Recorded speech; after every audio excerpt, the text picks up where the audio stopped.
হ্যাঁ, মানুষ হলে সব কিছু একটা লিমিটেশন, সব কিছু একটা লিমিটেশন থাকা দরকার। কিসে কিসে কিসে কিসে থাকা দরকার? কি করবো তাই লিমিটের বাইরে যায় যাবে নিজে বুঝতে কাকেও কিছু করা লাগে না। প্রকৃতির নিয়মে, প্রকৃতির মনে করো যে প্রকৃতির নিয়মে, প্রকৃতির মানে প্রকৃতি যখন পাল্টিবে,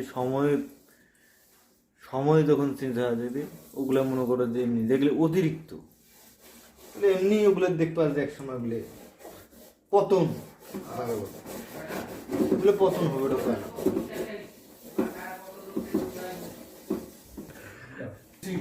মারা লাগবে যে তাকে এমনটা না, যেই হোক সে ছড়া দিয়েও খুন করা লাগবে না। কিছুই করা লাগবে না তোমার।